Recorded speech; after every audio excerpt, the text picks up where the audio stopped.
Mango রাইসটা কত সুন্দর হয়েছে দেখুন। একটাও রাইস কিন্তু ভেঙে যায়নি, একবারে ঝরঝরে রয়েছে।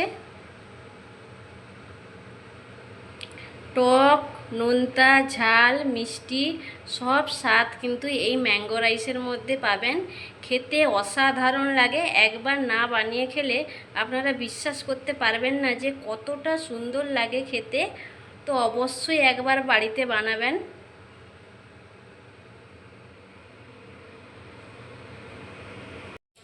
নমস্কার বন্ধুরা, সুমিত্রা কিচেন অ্যান্ড ব্লগে সবাইকে স্বাগত জানিয়ে আজ আমি আপনাদের সঙ্গে শেয়ার করব হুলি স্পেশাল একটা দুর্দান্ত রেসিপি।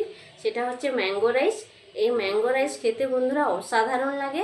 আপনারা ভিডিওটা প্রথম থেকে শেষ পর্যন্ত দেখতে থাকুন, আশা করি আপনাদের খুবই ভালো লাগবে। তো আপনারা একবারে স্কিপ করবেন না, প্রথম থেকে শেষ পর্যন্ত সঙ্গে থাকবেন। তো চলুন এবার রেসিপিটা আমি শুরু করি।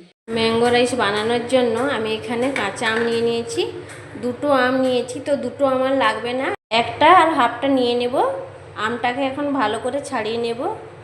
দেখুন আমটা আমি সুন্দর করে খোসা ছাড়িয়ে নিয়েছি। দুটো আম নিয়ে নিই, অর্ধেক রেখে দিয়েছি একটা আমের। দেখুন আমের আঁটি হয়নি, একবারে নরম আমটা। এই আমটা এখন আমি গ্রেটারের সাহায্যে গ্রেট করে নেব। এই যে গ্রেটার নিয়েছি, এই যে বড় ছিদ্রটা আছে এইটা দিয়ে গ্রেট করে নেব।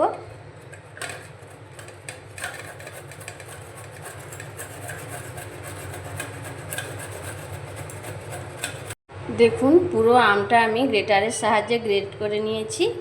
এই আমটা কিন্তু খুব একটা বেশি টক নেই বলে আমি 1.5টা আম দিলাম। আপনারা যে যেমন টক খেতে পছন্দ করেন সেই হিসাবে কিন্তু আমটা দিতে পারেন। এই প্লেটটা এক সাইডে সরিয়ে রাখবো। রাইসটা করার জন্য হাঁড়িতে কিছুটা জল নিয়েছি। এই দেখুন জলের মধ্যে দিয়ে দেবো 1 চামচ লবণ, 1 চামচ মতো দিয়ে দেবো সাদা তেল। একটু নাড়িয়ে নিচ্ছি, উপর থেকে ঢাকনাটা দিয়ে দেব। এই বাটি মেপে আমি 1 বাটি চাল নিয়েছি। চালটাকে আমি 4-5 বার মতো ভালো করে ধুয়ে নিয়েছি। ধুয়ে নিয়ে আধ ঘন্টা ভিজিয়ে রেখেছিলাম। দেখুন জলটা ফুটতে শুরু করেছে। চালটা এখন দিয়ে দেব হাঁড়ির মধ্যে।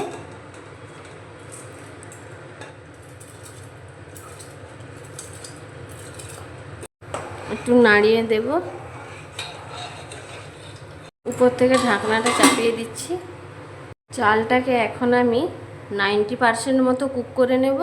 ঢাকনাটা খুলে নিয়েছি, এখন চেক করে নেব রাইসটা ঠিকঠাকভাবে হয়েছে কিনা। এই দেখুন হয়ে গেছে, রাইসটা ঠিকঠাকভাবে হয়ে গেছে। আমি একটা ঝুড়ির মধ্যে ছেঁকে নেব। রাইসটা আমি ঝুড়ির মধ্যে ছেঁকে নিয়ে একটা কড়াই বসিয়ে দিয়েছি। কড়াইটা ভালো করে গরম করে নেব। কড়াইটা ভালো করে গরম করে নিয়ে কড়াইয়ের মধ্যে দিয়ে দিয়েছি সাদা তেল। তেলটা ভালোভাবে গরম হয়ে গিয়েছে। বাটিতে কিছুটা চিনেবাদাম নিয়েছি, বাদামটা ভেজে নেব। গ্যাসের ফ্লেমটা এখন মিডিয়ামে রাখবো।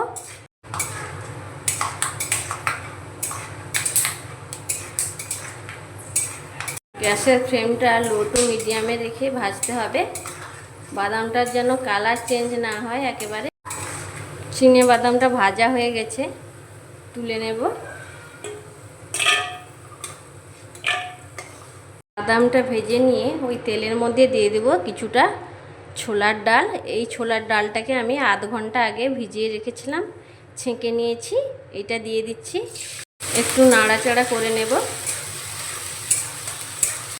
এই সময় গ্যাসের ফ্লেমটা মিডিয়ামে রাখতে হবে। ছোলার ডালটা একটু নাড়াচাড়া করে নিয়ে এর মধ্যে এখন অ্যাড করব কালো সর্ষে 1 চামচ, 1 চামচ দিয়ে দেব গোটা জিরে,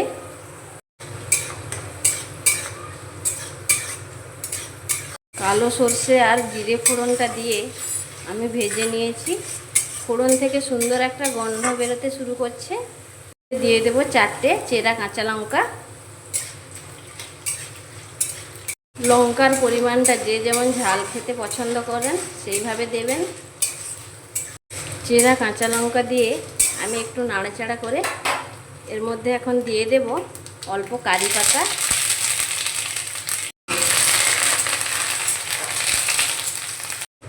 কারি পাতাটা ভাজা হয়ে গেছে।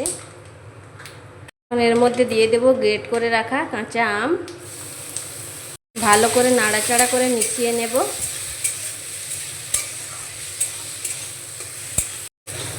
চালের পরিমাণ মতো আপনারা আমটা ব্যবহার করবেন। আমি যে আমটা নিয়েছি টকটা খুবই হালকা, তাই আমি 1.5টা দিলাম। 1 বাটি চালের জন্য 1.5টা আম দিলাম। আপনাদের কাছে আম যদি টক বেশি থাকে তাহলে 1 বাটি চালের জন্য 1টা আম ব্যবহার করবেন। আমটা দিয়ে প্রায় 2-3 মিনিট মতো নাড়াচাড়া করে নিয়েছি। এখন এর মধ্যে দিয়ে দেব লবণ, স্বাদ মতো লবণ দিলাম।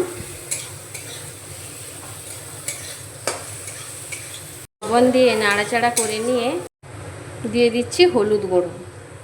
হলুদ গুঁড়োটা দিয়ে 2 মিনিট মতো নাড়াচাড়া করে নেব। প্রায় 2 মিনিট মতো হলুদ গুঁড়ো দিয়ে আমি নাড়াচাড়া করে নিয়েছি। দিয়ে দেব রাইসটা দিয়ে দিচ্ছি।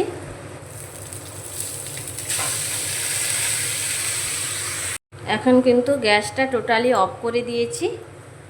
এইভাবে আমি প্রথমে মিশিয়ে নেব।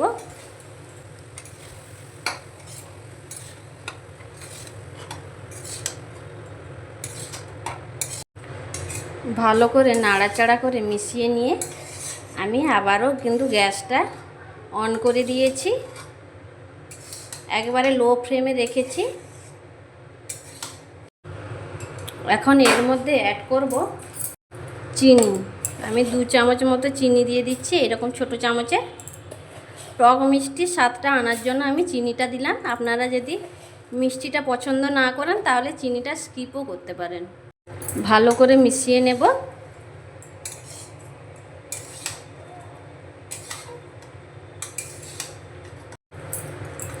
আমি বাসমতি রাইস দিয়ে ম্যাঙ্গো রাইসটা বানিয়ে নিচ্ছি।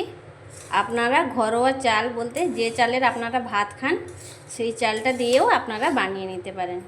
এখন এর মধ্যে চিনেবাদাম যে ভেজে রেখেছিলাম দিয়ে দিচ্ছি, আর কিছুটা ধনেপাতা কুচি করে নিয়েছিলাম সেইটা দিয়ে দিচ্ছি। ভালো করে আবারও মিশিয়ে নেব।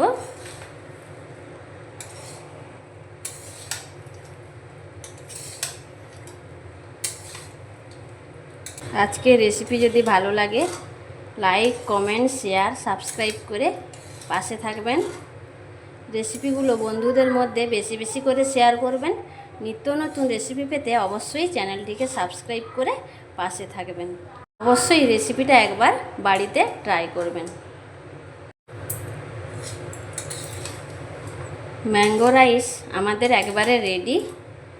আমি সার্ভ করে নিয়ে ফিরে আসছি। হোলি স্পেশাল ম্যাঙ্গো রাইস একেবারে রেডি। আমি প্লেটের মধ্যে সার্ভ করে নিয়েছি। অন্য দিন অন্য কোনো রেসিপি নিয়ে আবারও হাজির হব। সবাই সুস্থ থাকুন, ভালো থাকুন।